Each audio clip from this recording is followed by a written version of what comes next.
یہ پیام دے گئی ہے مجھے باد صبح گاہی، خودی کے عارفوں کا ہے مقام بادشاہی، تیری زندگی اسی سے، تیری آبرو اسی سے، جو رہی خودی تو شاہی، نہ رہی تو رو سے آئی۔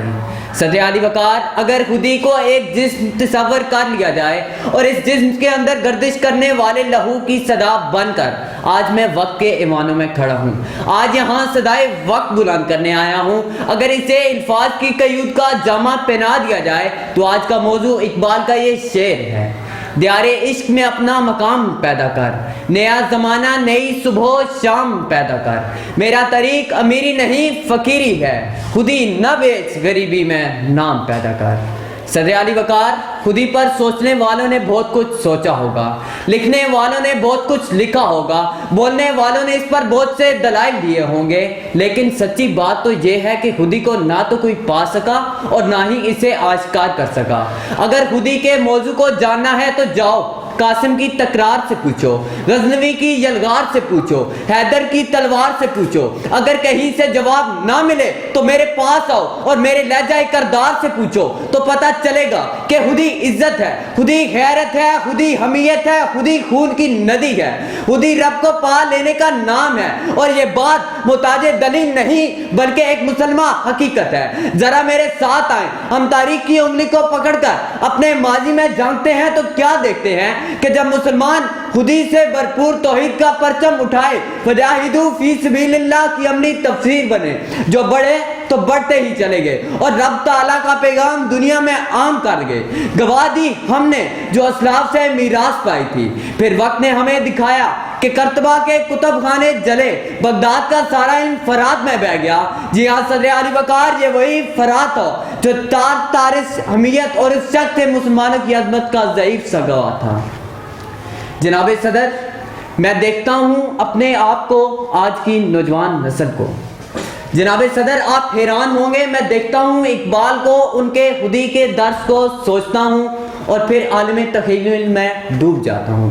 اس کا انجام سوائے افسردگی کے کچھ نہیں۔ میں پریشان ہوتا ہوں لیکن امید بر آتی ہے۔ کیا کریں، جائیں تو جائیں کہاں؟ 9 نومبر کا دن تو خوشیوں کا دن ہے، مگر صدر علی وقار بتائیے کہ میں خوشی کیسے مناؤں؟ کہ جب معصوموں کا قتل عام میری آنکھوں کے گرد چکر کاٹتا ہے تو بتائیں میں خوشی کیسے مناؤں؟ کہ جب معصوموں کی سسکیاں میرے کانوں میں گونجتی ہیں تو بتائیں میں خوشی کیسے مناؤں؟ جب تارکول کی خون سے بھری سڑکیں مجھے عام سڑکوں پر بھی چلنے سے ڈراتی ہیں تو بتائیں میں خوشی کیسے مناؤں؟ صدر علی وقار، آج آپ سے نہیں بلکہ اقبال رحمۃ اللہ علیہ کی ذات سے سوال کرتا ہوں کہ اقبال، آپ نے ہمیں اتنا مرتبہ کیوں دیا، اتنا مقام کیوں دیا؟ مرد مومن کہہ دیا، قہاریوں غفاریوں جبروت کہہ دیا، ایسا مرد مجاہد کہہ دیا کہ جس کی اذانوں سے شبستان وجود کانپ اٹھتے ہیں، شہین کہہ دیا۔ اقبال، میں آپ سے یہ کہنا چاہتا ہوں کہ ہم اس قابل ہرگز نہ تھے، شہین کا مطلب ہی ہم نے نہیں جانا، ہم نے اپنی عزتوں کے سودے کر لیے ہیں، ہم نے اپنی ماں بہنوں بیٹیوں کی عزتیں نیلام کرا دی ہیں۔ اقبال، تیرے دیس کا کیا حال سناؤں؟ دیکان تو مر کھپ گیا، اب کس کو جگاؤں؟ ملتا ہے کہاں گوشہ گندم کے جلاؤں؟ اقبال، تیرے دیس کا کیا حال سناؤں؟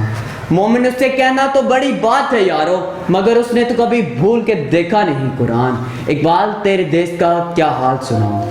جس دیس کے کوچے کوچے میں افلاس آوارہ پھرتا ہو، جو دھرتی بھوک اگلتی ہو، دکھ درد فلک سے گرتا ہو، جس دیش میں بچے بوڑھے بھی اور آہوں پہ پالے جاتے ہوں، جس دیش میں ہر روز جہازوں سے امدادی تھیلے گرتے ہوں، جس دیش کے چپے چپے پر ہم سمت فحاشی ہو، اس دیش کے رہنے والوں پر آواز اٹھانا واجب ہے، اس دیش کے ہر لیڈر کو سولی پر چڑھانا واجب ہے۔